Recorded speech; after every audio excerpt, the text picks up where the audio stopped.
Welcome to SR Concepts. I am Ravi Verma, and in this video we will discuss the topic valency. Before discussing the topic valency, let's recall the three rules of writing distribution of electrons in the orbits of an atom. These three rules are also called Bohr-Bury scheme. So first rule was that of 2n square. The formula 2n square gives you the maximum number of electrons in any orbit of an atom. For example, if the orbit number is 1, that is if we are talking about first shell, then the value of maximum number of electrons in the first shell will be 2 into 1 square, because this small n is the orbit number, so we have put the value 1 here, right? So in this way it will become 2. That means for an atom, maximum number of electrons that can be accommodated in the first shell will be 2. In the same way, we calculated that for the second shell, the maximum number of electrons will become 8. Now the second rule is that the maximum number of electrons in the outermost shell can be only 8. Whatever may be the shell number, but maximum 8 electrons can be accommodated in the outermost shell. The third rule is that electrons are not accommodated in a given shell unless the inner shells are completely filled. That means, for example, this is the first shell, this is the second shell, and this is the third shell. An electron will occupy the third shell only if the first shell has 2 electrons and the second shell has completely 8 electrons. Then only 1 electron will come to the third shell. So we can say that the electrons are filled in an stepwise manner. Now let's discuss the topic valency. Dear students, valency is the combining capacity of an element. We have used the term, we have discussed this term in the previous chapter, where we discussed how to write the chemical formulae of different compounds.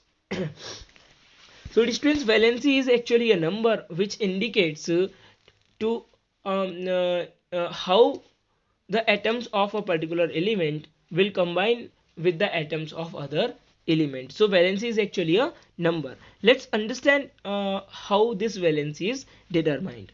So first of all, the students, it was observed that the atoms which have a completely filled outermost shell are highly stable and they do not undergo any chemical reaction or any chemical combination.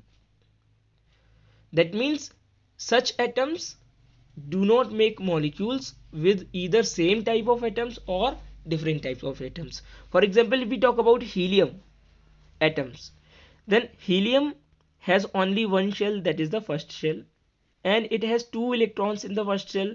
That means the first shell is completely filled.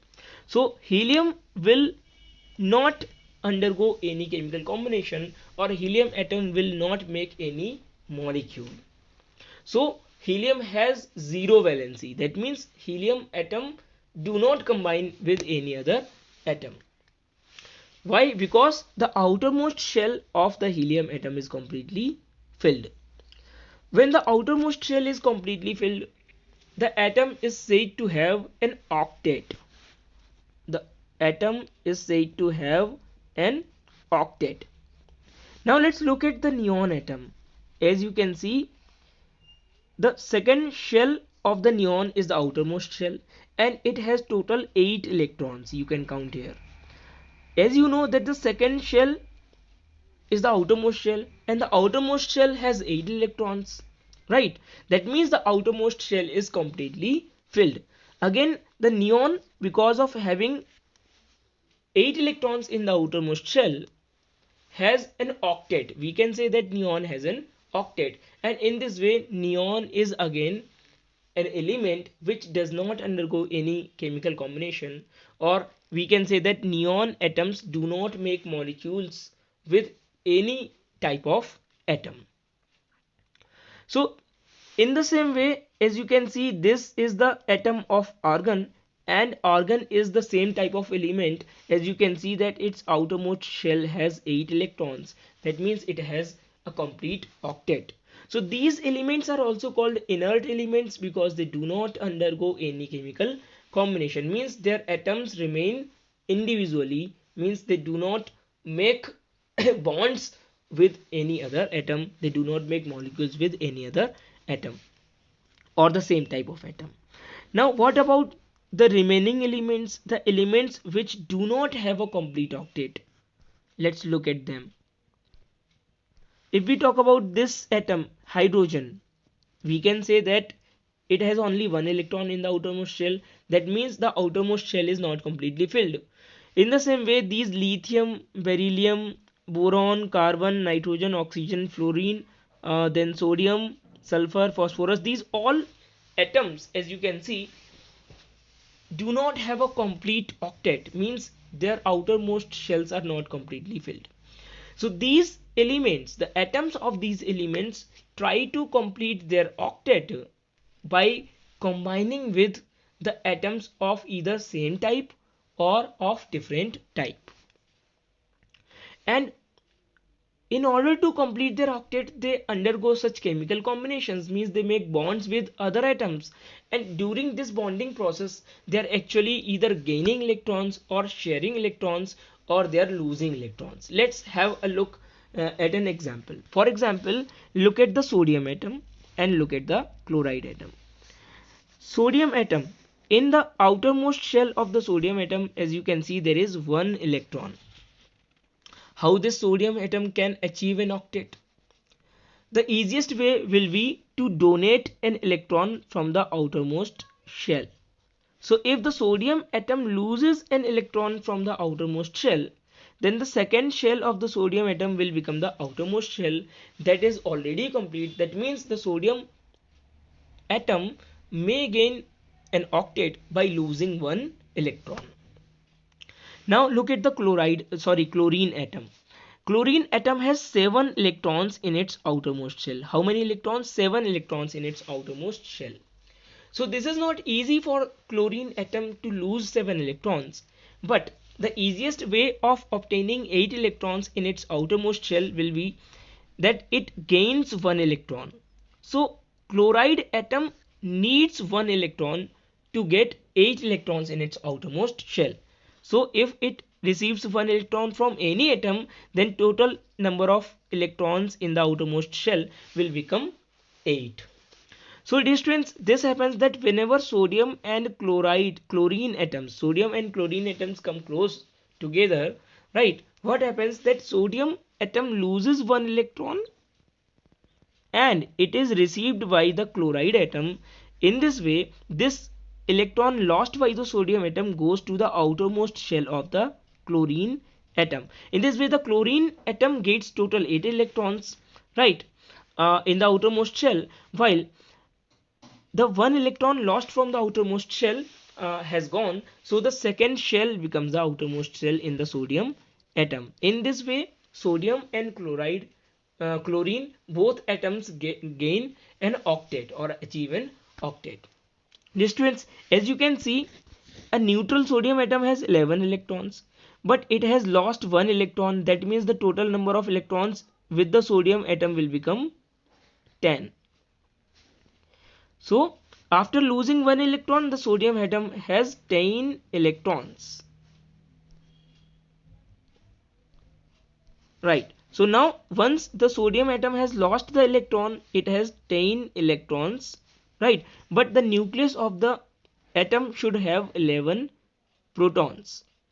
Now we can say the sodium atom is lacking 1 electron, but there is 1 unit more positive charge. So we can say that after losing 1 electron, the sodium atom will gain 1 unit positive charge. So now this will not be called atom, this will be called sodium ion because it has 1 unit positive charge. In the same way, chloride atom has gained 1 electron. Initially there were 17 total electrons in the chlorine atom, right? But now the chlorine atom has gained 1 extra electron. While the proton in its nucleus are still 17, the electrons are 18. That means there is 1 unit extra negative charge. That means the chlorine atom has developed 1 unit negative charge. Now the chlorine atom which is negatively charged will be called chloride ion. So this will be called chloride ion. As you know that two oppositely charged uh, particles attract each other. So a force of attraction between the sodium and chloride ion will be developed, and this force of attraction will act as a bond that is called ionic bond. It will be called ionic bond. In this way, multiple of sodium ions will get attached to the chloride ions, and this will be a compound known as sodium chloride. Right? Such compounds which are made by ionic compounds are called ionic. Which are made by ionic bonds are called ionic compounds. Dear students, now the topic is valency. What is the topic? Valency. So dear students, as you can see, in order to complete the octet, the sodium atom lost one electron while the chlorine atom gained one electron, and both atoms undergone a chemical combination. So students, what is valency? Valency is actually the number of electrons either lost either lost or gained by an atom or shared by an atom in order to get a complete octet. So what is valency? Valency is the total number of electrons lost, gained or shared in order to complete the octet of the atom. Where is the definition of valency written? Here you can see this is the definition of valency. Here in your NCERT book. What is the number of electrons gained, lost or shared so as to make the octet of electrons in the outermost shell gives us directly the combining capacity of the element, that is the valency, as discussed in the previous chapter. So what is valency? It is the number of electrons gained, lost or shared by an atom in order to get an octet in the outermost shell. Now let's look at this table. This is a very important table. This table you have to learn properly. This table is showing a lot of information about the elements of atoms of the elements. For example, here you can see the name of the element, the symbol of the element, the atomic number of the element, number of protons, number of neutrons, electrons. Right, we have discussed that nucleus contains protons and neutrons while electrons are revolving around the nucleus. We have also discussed that the orbits may be either k, l, m or n. Right, and here is the column of valency. So for example, how to determine the valency, let's discuss about this. First of all, dear students, the number of the electrons present in the outermost shell of any atom, the electrons present in the outermost shell of any atom are called valence electrons, and the outermost shell is called valence shell. For example, if we talk about lithium, there are total 3 electrons in the atom of lithium. These 3 electrons will be distributed like 2, 1, means 2 in the first shell and 1 in the second shell. So the outermost shell is the second shell in lithium. This outermost shell is said to be valence shell, right? And the electrons present in the valence shell are called valence electrons. So dear students, valency is actually determined by the number of valence electrons, or we can say valency is determined by the number of electrons present in the outermost shell. Let's have an example, right? Lithium, how many electrons are present in the valence shell? 1. So the valency will be 1, because lithium atom can very easily lose 1 electron from its outermost shell. In the same way, beryllium, it has total number of 4 electrons in the atom. These will be distributed like 2, 2, means 2 in the outermost shell. So how many valence electrons are there? There are 2 valence electrons. So the valency will be 2. Why the valency will be 2? Because this atom, the atom of beryllium, will easily lose 2 electrons in order to complete the octet in the outermost shell. Right. In the same way, if we talk about boron, boron has total 5 electrons in the atom. The electronic distribution will be 2, 3. 3 are the number of valence electron. So the valency will be 3, because it is still easy to lose 3 electrons from the outermost shell. Now if we talk about carbon, The carbon has total 6 electrons. The distribution will be 2, 4. The number of valence electron is 4. So the valency will be 4 because it can either lose 4 electrons or gain 4 electrons, right, in the atom. Okay. Now students, up to carbon, up to carbon element, up to the element carbon, we noticed that the valency is equal to the number of valence electron. So we can say if the number of valence electron is 1 to 4, the valency is equal to number of valence electron, right? So for any element, if number of valence electron is 1 to 4, sorry 1 to 4, then the valency again will be equal to the number of valence electrons. But as you can see here in this table, that when the number of valence electron is approaching the number 8, that is the maximum capacity of the outermost shell. So if the number of electrons is near 8, then the number of valency, means the valency will be equal to 8 minus number of valence electron. For example, here you can see nitrogen. For nitrogen atom, total number of electrons will be 7 and the electronic configuration will be 2, 7. So the valence electron, number of valence electron is 5. So the valency will be calculated as valency equal to 8 minus 5 equal to 3. Students, how we have done it? Once again, let's look at this. So maximum number of electrons, sorry, the number of electrons in the valence shell is 5. Then the valency will be 8 minus 5 equal to 3. In the same way, in oxygen, the number of valence electrons is 6. Then for oxygen, the valency will be 8 minus 6 equal to 2. So what we can say from this example, we can say that for elements having number of valence electron 1 to 4, the valency is equal to the number of valence electron. But for the elements having number of valence electron more than 4 and up to 8, the valency will be equal to 8 minus number of valence electrons, right? Again, let's have an example of this. For example, we are talking about fluorine. It has total 9 electrons. That means the electron configuration will be 2, 7. What will be the valency? The valency will be, as we can see that the number of valence electrons is more than 4. So the valency will be 8 minus 7 equal to 1. This is how we calculate the valency.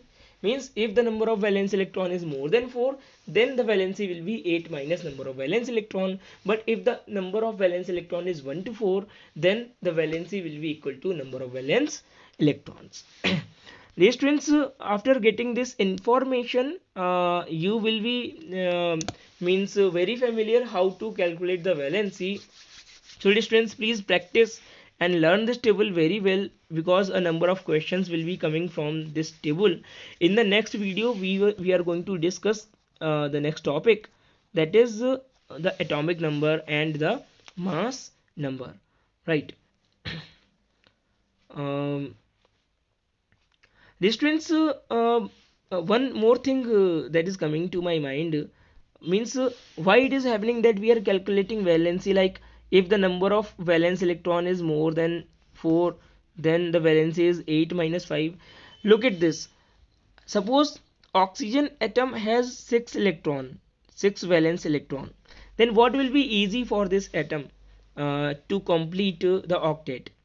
Will it be easy to lose 6 electron, or will it be easy to gain 2 electrons?